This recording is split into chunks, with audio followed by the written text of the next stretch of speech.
Hello குட்டீஸ், welcome to குட்டி story. ஒரு நகரத்துல இருக்கிற வீட்ல ஒரு நாய்க்குட்டி இருந்துச்சாம். அந்த நாய்க்குட்டிய ரொம்ப செல்லமா வளர்த்தாங்க அந்த வீட்டை சேர்ந்தவங்க. தினமும் வேலைக்கு போற வீட்டோட தலைவருக்கு சாப்பாடு எடுத்துட்டு போற வேலைய அந்த நாய்க்குட்டி செஞ்சுச்சான். கூடையில வைக்கிற சாப்பாட்டு கிண்ணத்தை கீழே சிந்தாம சரியா தன்னுடைய எஜமானருக்கு கொண்டு போய் கொடுத்ததான் அந்த நாய்க்குட்டி. அதனால அந்த நாய்க்குட்டிக்கு ரொம்ப மரியாதையா அந்த வீட்ல.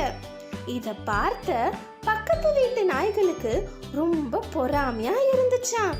அதனால தினமும் சாப்பாடு கொண்டு போற நாய்க்கு அறிவுரை சொல்லி அந்த சாப்பாட்டை சாப்பிட பார்த்துச்சுக்கலாம் அந்த நாய்கள் கூட்டம்.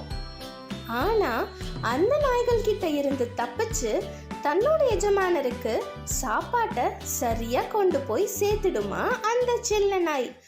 கொஞ்ச நாளுக்கு அப்புறமா மற்ற நாய்கள் எல்லாம் சேர்ந்து அந்த நேர்மையான நாய்க்குட்டிய கிண்டலும் கேலியுமா செய்ய ஆரம்பிச்சுதுங்களாம்.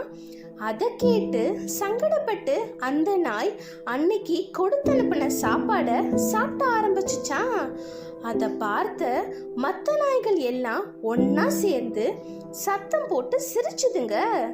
இங்க பாருங்க, இதுதான் புகழ்பெற்ற நம்பிக்கை நாய். இத்தனை நாள் ஊரை ஏமாத்திக்கிட்டு இன்னைக்கு தான் எஜமானவரோட சாப்பாட்டை சாப்பிட்டது பாருங்கன்னு சொல்லி சிரிச்சுதுங்களாம்.